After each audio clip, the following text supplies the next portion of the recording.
News tag Kannada, ನಿಖರ, ನಿರ್ಭೀತ, ನಿರಂತರ. ದ್ರಾಕ್ಷಿ ಬೆಳೆಗಾರರ ಸಮಸ್ಯೆಗಳನ್ನು ಪರಿಹರಿಸಬೇಕೆಂದು ಒತ್ತಾಯಿಸಿ ಜಮಖಂಡಿ ಶಾಸಕರಾದ ಜಗದೀಶ್ ಗುಡಗುಂಟಿ ನೇತೃತ್ವದಲ್ಲಿ ದ್ರಾಕ್ಷಿ ಬೆಳೆಗಾರರು ಹಾಗೂ ರೈತ ಮುಖಂಡರಿಂದ ಜಿಲ್ಲಾಧಿಕಾರಿಗಳಿಗೆ ಹಾಗೂ ಸಂಸದ ಪಿಸಿ ಗದ್ದಿಗೌಡರಿಗೆ ಭೇಟಿ ಮಾಡಿ ಮನವಿ ಸಲ್ಲಿಸಿದರು.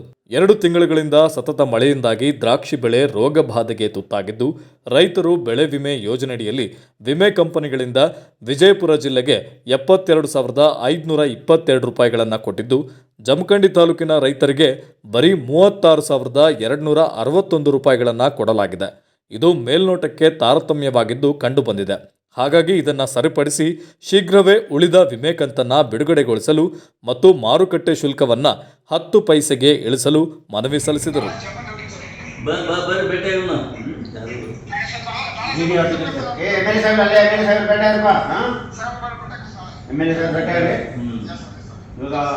ಕರ್ನಾಟಕ ಸರ್ಕಾರ ಪೈಸೆ ಇದು ಪಾಯಿಂಟ್ ಇದು ಇದ್ರದ್ದು ಶುಲ್ಕ ಅಲ್ಲ ತಗರಿ ನಿಮ್ಮೊಂದು ಫೇಸ್ 1 ಫೇಸ್ 2 ಫೇಸ್ 3 ಅಂತ ಏನೊಂದು 3 ಕ್ರೈಟೀರಿಯಾ ಮಾಡ್ಕೊಂಡಿದ್ದಾರೆ.